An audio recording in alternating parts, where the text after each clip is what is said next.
Well, good morning. I'm on the turbo trainer unusually, not on the gravel bike or the road bike. I'm doing a test this morning, primarily a lactate test really, but also a ramp test just to give me some rough ideas for training zones. And the plan is, unusually I guess, because normally when you see people doing sort of tests on YouTube and stuff to show how amazing they are, well, this is not going to be amazing. It's going to be really awful. And I would like to say I sort of ummed and ahed over whether to do this and put it on YouTube, because it's not going to be pretty. It's not going to be one of those videos where it goes, oh, I'm pleasantly surprised. I don't think I'm going to be surprised, and I don't think it's going to be pleasant. It's going to be dire, but I've got to start somewhere. The idea is that over the next 6 weeks, I'm going to do some real concentrated training, do some interval stuff on the turbo plus the commute, the Couch to 5K, intermittent fasting. And I'll give you all the facts and figures and numbers after I've finished this, because I don't think really I'll be in a position to talk during this test, nor do I think I should be focusing on anything other than making sure I get the numbers and stuff written down, because doing these sort of things with the Lactate Scout on your own is actually a little bit tricky. So I will see you after the test.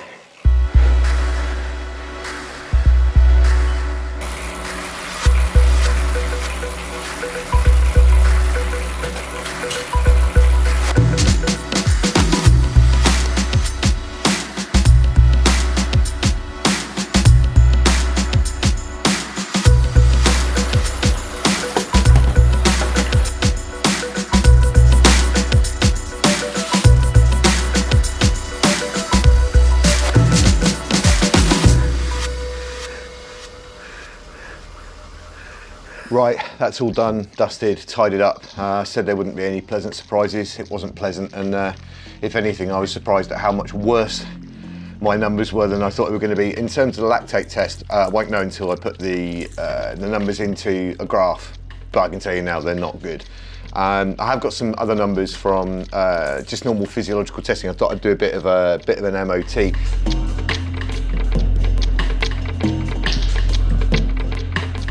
First thing I will say is though, I tried to do this yesterday on Zwift.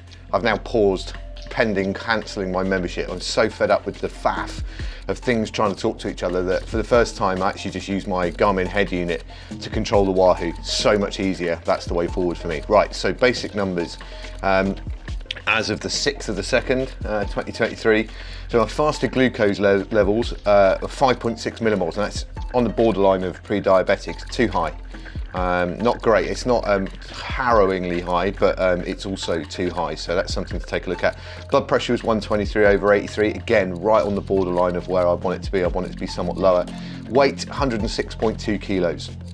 These are all numbers that I want to fall. One should lead to the other, actually, in thinking about that. So in regards to that, obviously, primarily with the food intake, it's going to be the intermittent fasting, and I want to cut down the amount of sugar intakes that I'm doing. My CTL, we'll talk about this briefly. My CTL in Training Peaks is 65, and I'll talk about that when I get on the computer, but that's where we're at today. So fasted glucose, blood pressure and weight, I want to go down. CTL, so critical training load in Training Peaks, I want to go up, and I will look at the rest of these numbers, heart rate, power and lactate levels when I get myself on the computer. But now I need a shower.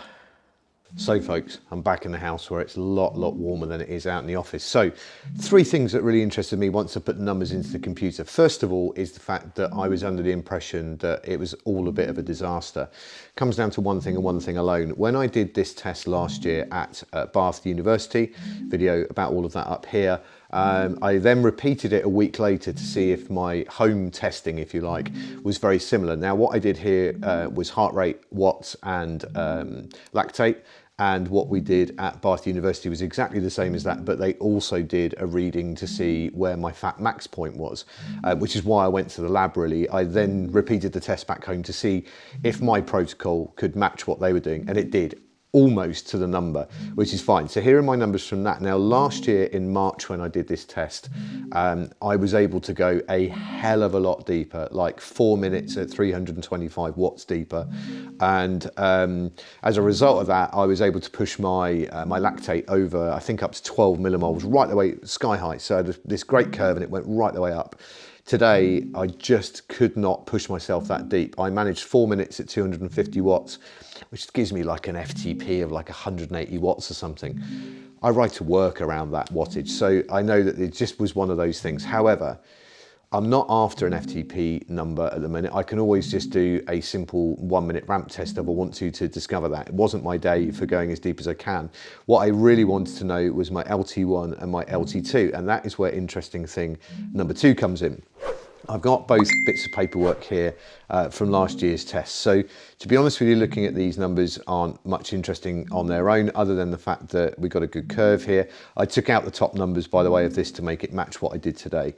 So this was the March test from last year, and then this is this test from today. So take it from me, the numbers are very, very similar. When you get to the last page on here, I've compared my March 22 last year to my February this year, and you'll see there's a huge, huge similarity. Yes, the heart rates are between 4 and 6 BPM higher, and the wattages are almost identical. So my lactate threshold at 2 millimoles last March was 180 watts. My threshold heart rate for LT1 was 121 BPM, which incidentally was exactly my fat max point. My CTL at that point, this time in March last year, was 60.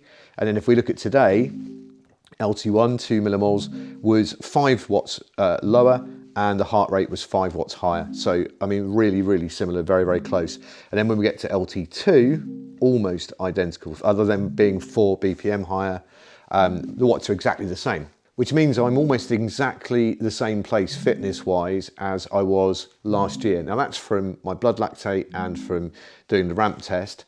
But if you look at my CTL and training peaks, it pretty much correlates that. March last year it was at 60, and this year it's at 65. And it's got me thinking. Point number 3. So if we open the PMC chart in training peaks, what you can see here is the last 2 years, not last year, but the last 2 years. So this is today, and then last year today, so February the 5th or 6th or whatever it is, was around here somewhere, so about halfway through the chart. And then this time in 2021 is here. So what we've got here is 2 entire years. Now, these big peaks here that you're seeing in the summer of 2021 and in the summer of 2022 are the grand tour that I did. So here's the training. So you can see this is training and recovery, training, recovery, training, recovery, training, recovery, big drop in recovery. And then there's the grand tour, the 21 days, 2,100 kilometers. And then look what happened after that. I did absolutely nothing at all until January, when I needed to start training again for going from London to Paris. Panic training, if you like. So there's another peak of training there, steady build, recovery, steady build, recovery, big block of training, recovery, and then riding London to Paris. Now, this point here, this CTL of 177 is the highest my CTL's ever been. It's pretty good for me, even in 2015, and I have got training peaks files that go back this far, still wasn't as high as that. This is probably the fittest I've ever been. If I was at 75 kilos or something, I would have been pretty unstoppable. I wasn't, I was at 100 kilos, but still pretty fit. Base fitness was high. Turns out, folks, would you believe it, that if you do some training, you get fitter, and you can see that this is all about consistency, right? However, I completely squandered it after that. Whereas with this one, last year, training, recovery, training, recovery, training, recovery. Then I did London to Paris. CTL got up to 124, so high enough for me. And then look, had a bit of recovery, came down to here. And then, interestingly enough, in this same block where it continued to come down in 2021, last year, around about the end of September, beginning of October, it starts to pick up again. Now, interestingly enough, this is when I bought my gravel bike and I started going out riding with Katie and Chrissy and Dave and Russ. And look, all the way through this same period that I was dropping down and down and down and leading up to Christmas, I was still training. So it means that in this block here, this area here, I haven't got anywhere near as high to come up. This is Christmas, this drop down here, didn't do anything at all. And then this is when I started running in the new year.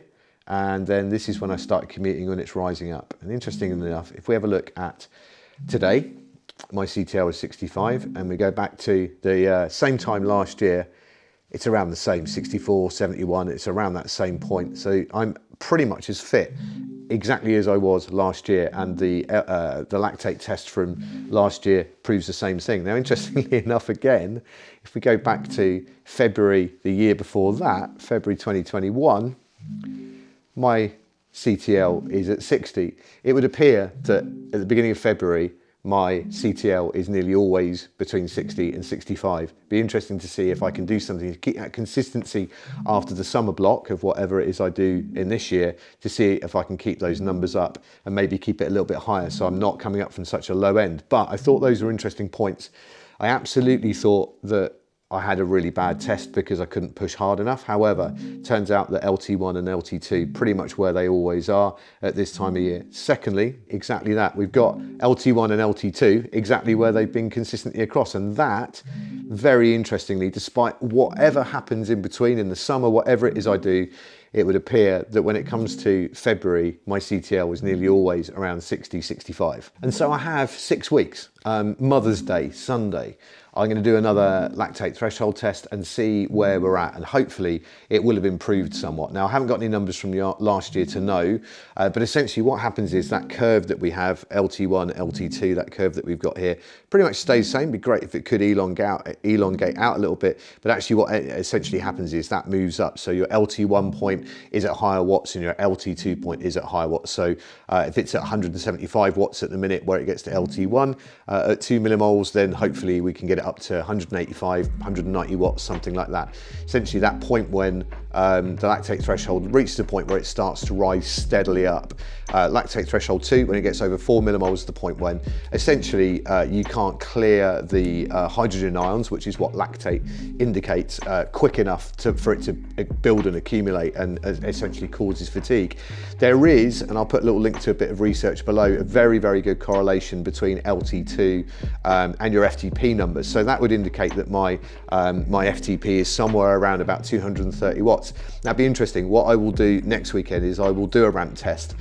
Maybe I'll just do a 1 minute ramp test, so I'm not doing the 4 minute blocks, and just see what number it gives me, because today's test I just couldn't go deep enough to get that element. I got the LT numbers but not my sort of FTP, if you want, for a better number. But I should be able to use LT2 to give me a rough estimate. So the plan over the next 6 weeks, and for this following week, I'm going to use 230 watts as my FTP and base it around that, is sweet spot training and under and over training. Now I'll do a video explaining what those things are and how we use those things coming up soon, because they're useful for anybody to know what they are. They are probably the biggest bang for buck training sessions you can do, especially on a turbo, and all of my easy rides are going to be out on the road or on the gravel bike commuting, and also I will be doing my Couch to 5K, and that's it. And we're going to do that over a 6-week block, and we're going to see if we can get the blood sugar down, if we can get the blood pressure down, and get my weight down, get the CTL up, and the LT1 and LT2 threshold points up or along, if you like. That's it. You know what to do. Hit the subscribe button, give me a thumbs up, make sure you hit the notifications bell, leave a comment below if you've got any ideas of some challenges that I can do, like speaking properly,